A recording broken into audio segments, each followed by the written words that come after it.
50 protesters were killed on Sunday, the worst day of violence in a month-and-a-half-long crackdown on the anti-coup movement. Demonstrators defied martial law on Monday, where they were again met with live ammunition, killing 6 more protesters. Scott Heidler reports.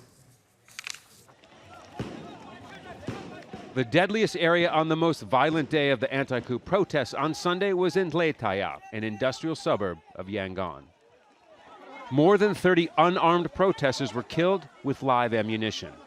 Some of the protesters there targeted factories financed by China. Many protesters say the country is supporting the coup. Global Times, a Chinese state-run newspaper, said factories were attacked and set on fire by so-called instigators and causing $37 million in damage. It prompted the strongest statement yet from China, calling the situation very severe and urging Myanmar's generals to stop all acts of violence, punish the perpetrators, and protect Chinese people and companies.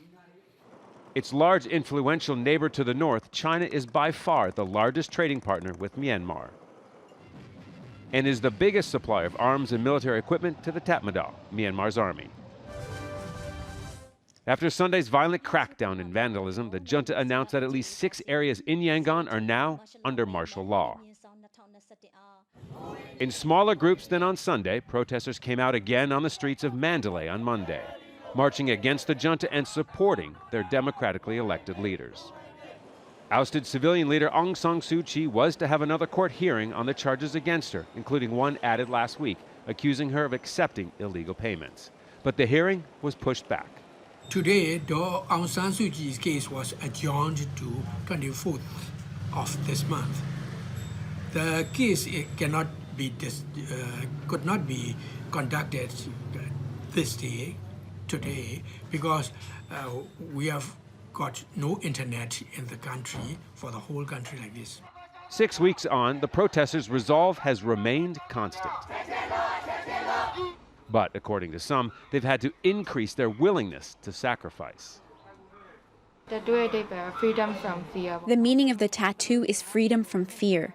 They threatened us with weapons, but our revolution won't win if we have fear. So we must get rid of this kind of fear to prevail in our revolution. The term revolution now increasingly being used by those out on the streets protesting.